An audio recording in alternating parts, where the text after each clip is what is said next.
Good morning, good afternoon, scientists. Today it's Wednesday, and it's a special day because we decided as a second grade team we want to talk about different scientists.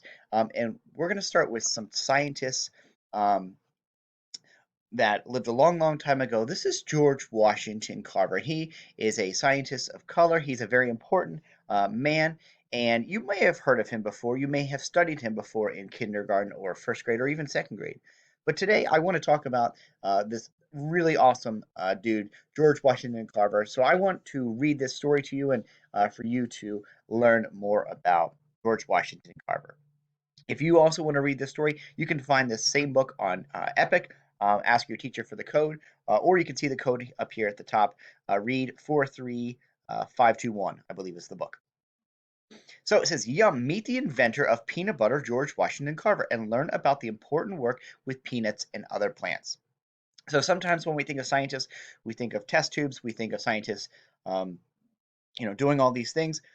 This was a scientist who worked with peanuts. So let me turn to the next page. Whoops. There we go. Okay. Who was Carver? So George Washington Carver loved studying plants. He showed farmers how to grow sustainable crops that helped farm and eat better. Sustainable means long living crops. He also found that hundreds of things could be made from peanut plants. Growing peanuts helped farmers earn money. Here we have a picture of George Washington Carver that says this painting of George Washington Carver was made in 1942. Okay, so he lived a long time ago. In Carver's time, life was hard for many black people in the United States. They did not have the same rights as white people. Carver felt that this was wrong. He used his ideas about farming to help change people's lives. We have to get really close because the font's small. Many black farmers were too poor to buy their own land. Instead, they had to rent it. They paid the owner a share of their crops. So we're learning a little bit about George Washington Carver. We know he's going to work with peanuts based on the blurb, and we know that he is fighting for equality for um, African American people. Growing up, George Washington Carver was born on a farm in Diamond, Missouri, USA. Most people think he was born around 1864. No one knows for sure, but we do not know. But we do know he was born a slave. Back then, slaves were often given their owner's last name.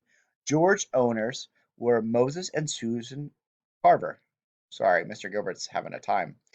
So his last name was Carver too. Let's take a look at the picture on this page. We see this picture and it says a cabin where Carver lived as a boy is gone. The outline, photo above, was built later to show how small it was. This sketch on the right was drawn by Carver and it shows how he remembers the cabin he grew up in. One night, men kidnapped baby George Carver and his mother. He was returned to the farm, but his mother was not. Soon after slavery ended, Moses and Susan Carver decided to raise George. As a boy, he loved to explore the farm. He collected rocks and he grew in a garden and he asked questions. Here we see a statue. I'm going to have to get closer because this font's so small. The statue shows Carver as a boy. It stands at the George Washington Carver National Monument in Diamond, Missouri. This was the first national monument to honor an African American. Wow, this is what an amazing man.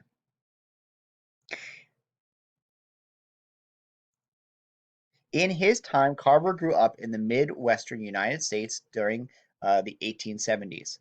Back then, many things were different from how they are today. For example, I'm going to try my best to see all these. It says transportation. Many people traveled on foot in wagons pulled by horses or steamboat by train. Money was freed. Money. Most freed slaves has little or no money. They often traded things that they needed. School. Children went to school in one-room schoolhouses or even barns. Toys and fun. Children spent time outdoors and played with handmade toys. Food. Few people shopped in stores for food. Instead, they raised farm animals. They also grew fruits and vegetables to feed their families. And finally, U.S. events in 1872, Ulysses S. Grant was reelected President of the United States. So these are just things that happened during the time that George Washington Carver was alive. So here we get into the love of learning. Carver loved to learn, but in his town, black children could not go to school. Carver learned to read at home. He only had one book. Let's see if I can just span this here. Carver wanted to learn more. At around age 13, he left home. He lived with a black family in a nearby town. There he went. Whoops, let me see. How do I get out of that? There we go. There he went to school for black children. Here's the drawing that shows a school for black children during Carver's time. Later, Carver wanted to go to college, and many black Americans still faced racism. One school would not let Carver in because he was black, but he didn't give up. He became the first black student at Iowa State College, and he studied agriculture. Okay, so we're learning about how he's studying agriculture. He's going to be that scientist who really helps with farming, and the big thing here is peanuts. There's a photo of him in 1894. Carver got his degree from Iowa State College. All right, some six cool facts. Here's some just cool facts. Carver grew up in a farm with horses, cattle, honeybees, and wheat crops.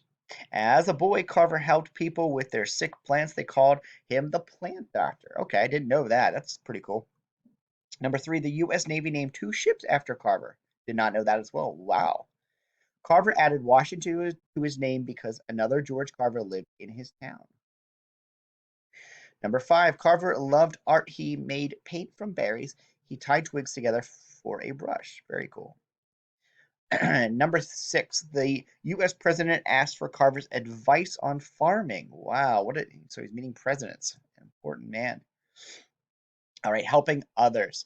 After college, Carver became a teacher. He worked at a school in Alabama called I'm going to do my best to pronounce this, the Tuskegee Institute.